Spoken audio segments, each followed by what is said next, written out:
Bismillahirrahmanirrahim. Assalamualaikum warahmatullahi wabarakatuh. Alhamdulillahirabbil alamin wa bihi nasta'in wa ala umuri dunya waddin. Allahumma shalli ala sayyidina Muhammad wa ala ali sayyidina Muhammad. Amma ba'du. Sabahal khair wa kaifa halukum jami'an. Asallahu an yutikum dawama siha wal afiyah fi kulli waqtin wa halin. Amin ya Allah ya rabbal alamin. Naltaqi marratan ukhra fi darsil fiqhil muamalat wa khasatan fi qismil buyu' min kitab at-taqrirat as-sadidah fil masail mufidah. Wa bil amsi ba'da ta'alamna anil buyu' min at-ta'rif wal asal wa aqsam wa ma yata'allaqu bil buyu', thumma ba'dahu ta'alamna aidan anil riba wa ma yata'allaqu bil riba wa ma huwa al bay' ar-ribawi wa al malu ar-ribawi wa kaifa yakunu al-aqad riba. Wal an nahtu ila ba'dah nastamilu min babil riba li anna al-riba aidan yata'allaqu bil buyu' aw al-bay'. Qabla an nabda darsana al-yawm hayya naqra qira'at al-Fatihah.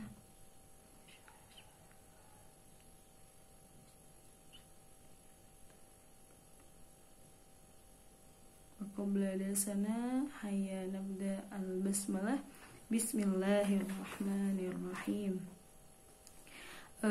Kemarin sudah kita jelaskan tentang syarat-syarat yang harus dipenuhi dalam perjualbelian barang-barang ribawi, yaitu kalau misalkan perjualbelian barang-barang ribawi itu satu jenis, maka syaratnya ada 3 yang harus dipenuhi supaya tidak terjadi riba. Yang pertama adalah al-hulul atau kontan, yang kedua adalah al-qabd serah terima, dan yang ketiga adalah at-tamathul atau kesamaan takaran ataupun ukuran menurut syar'i. Nah, dan catatan yang perlu diambil dari catatan yang perlu diambil dari kesamaan ukuran atau at-tamathul adalah ketentuan dan keadaan bahwa kedua barang tersebut dalam keadaan sempurna atau dalam keadaan al-kamal, ya. Nah, contohnya itu seperti apa? Seperti padi atau jagung. Jagung kalau bijinya masih putih dan belum bisa dimakan, maka belum bisa diperjualbelikan. Tetapi dia harus sudah bijinya berwarna menguning, seperti itu. Nah, adapun dari tamathul atau jenis ini ada pengecualian, yang mana pengecualiannya itu ada dalam bai'ul aroya, yaitu jual beli buah yang masih di pohon dan masih hijau serta belum sempurna kematangannya. Kenapa? Contohnya adalah jual beli kurma yang sudah kering dengan kurma yang masih hijau atau kuning di pohon, maka ini diperjualbelikan dan dibolehkan sebagai pengecualian. Sebab kenapa banyak orang yang menyukai makan kurma yang masih hijau atau masih muda itu, ya, asalkan dengan syarat tidak melebihi 5 ausak atau 875 kg, sekitaran itu ya, yang disebut dengan hamsah ausak. Oke, sampai di sini paham ya. Jadi kemarin meneruskan tentang riba, setelah mengetahui tarif riba, kemudian maka barang-barang tertentu atau barang apa saja yang tidak boleh diperjualbelikan, yang berpotensi mengalami atau ada riba, yaitu seperti al-fiddah wa dhahab awin naqad. Kemudian ada juga at-ta'amnya itu li iqtiyatan aw tafaqquhan aw tadawiyan, ya, yang sudah dijelaskan, maka itu berpotensi sebagai barang ribawi. Maka harus berhati-hati, terutama barang yang sejenis, harus mithlin bimithlin, ya. Paham sampai di sini? Kemudian selanjutnya adalah bagaimana cara jalan keluar yang menurut syariat supaya kita terhindar dari riba ini. Lebih baik melakukan apa? Lau arada bai'u mali ribawi bijinsinya, misalkan kita ingin membeli barang ribawi dengan misalkan membeli jagung dengan jagung gitu ya. Nah, terus kita pengennya ada lebihnya, falah wa'idah makharij syar'iyyah. Yang pertama adalah kita membeli barang ribawi tersebut dahulu. Setelah kita membelinya dengan uang, setelah kita menerimanya, kemudian mohon maaf. Jadi yang pertama adalah kita menjual barang ribawi tersebut, misalkan makanan, dengan uang, ya. Kemudian setelah kita dapat uangnya, kita membeli lagi barang tersebut dengan uang. Yang kedua adalah kita meminjamkan barang-barang ribawi tersebut atau kita meminjam. Terus yang ketiga adalah memberikan atau dengan hibah harta kita kepada orang lain. Dan yang keempat adalah menjual barang-barang ribawi itu sesuai takarannya atau kesamaan ukuran tanpa ada tambahan apapun, seperti itu. Nah, sekarang ada contoh permasalahan hukmu ittifaqi muassasah maliyah wa amil ala syira'i sil'ah bi thamani hal thumma bai'uha 'ala al-amil bi thaman muajjil.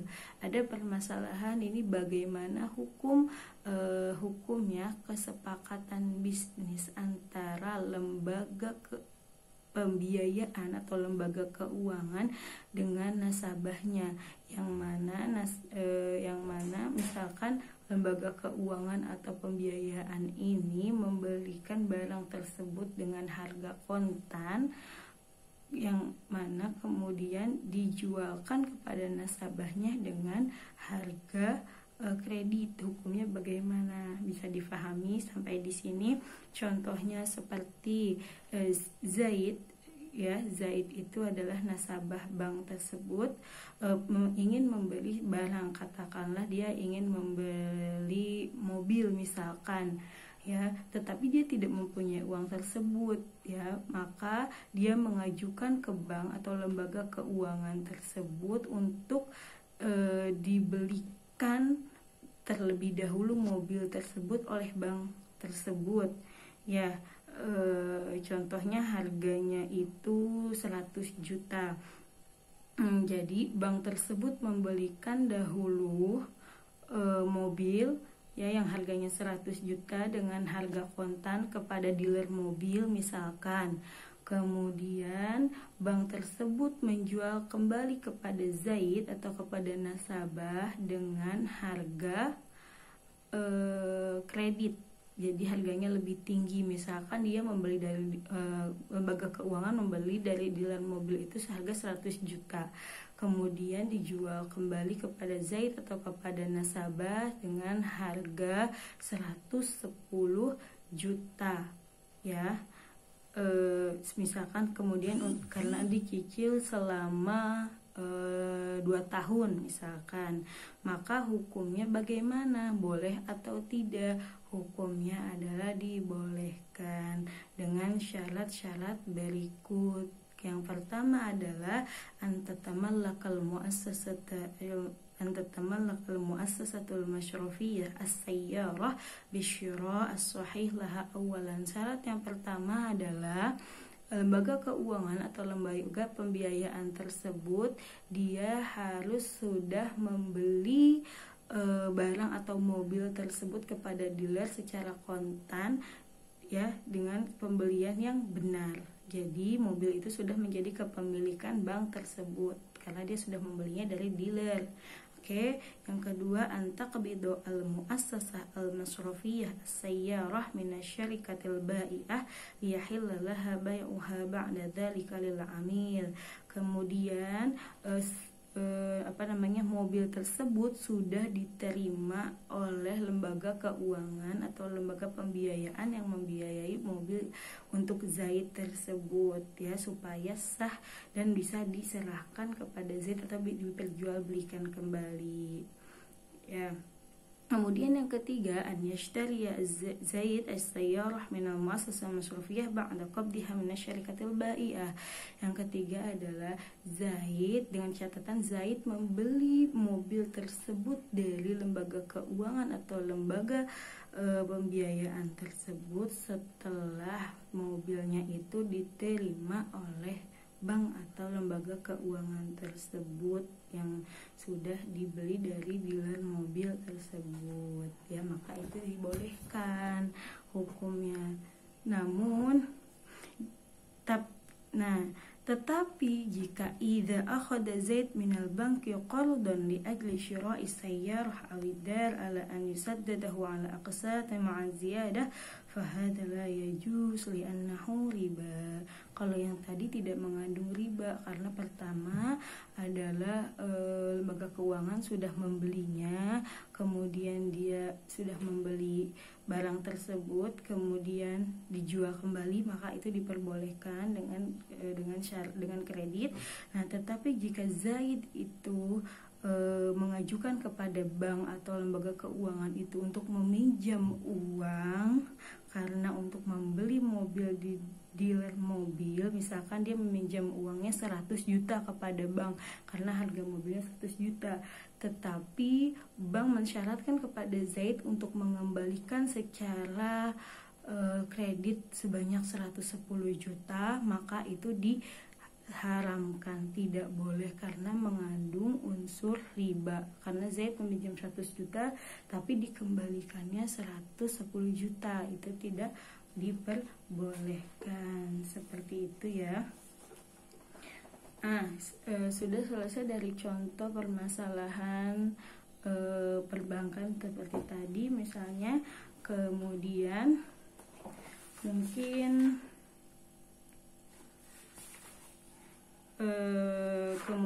sekarang lanjut kepada malusyasil ladzi tahta yadi ghairihi. Nah, kalau misalkan ada sesuatu yang berada di tangan seseorang, jaminannya berarti seperti apa? Misalkan adalah barang dagangan yang belum diterima oleh si pembeli, ya berarti masih di tangan penjualnya. Nah, maka jaminannya adalah yang pertama adalah disebut doman akdin. Doman akdin itu adalah jaminan barang jaminan akad yang tidak sah diperjualbelikan apabila sebelum diterima oleh si pembeli. Jadi si pembeli tidak boleh menjualnya karena belum menerima di tangannya, dan apabila barang itu rusak maka adalah diganti dengan yang sebanding atau muqabil. Kemudian yang kedua adalah doman yad, barang yang apabila milik adalah barang yang apabila hilang atau rusak harus diganti dengan barang yang sama atau persis. Jadi jaminannya adalah jaminan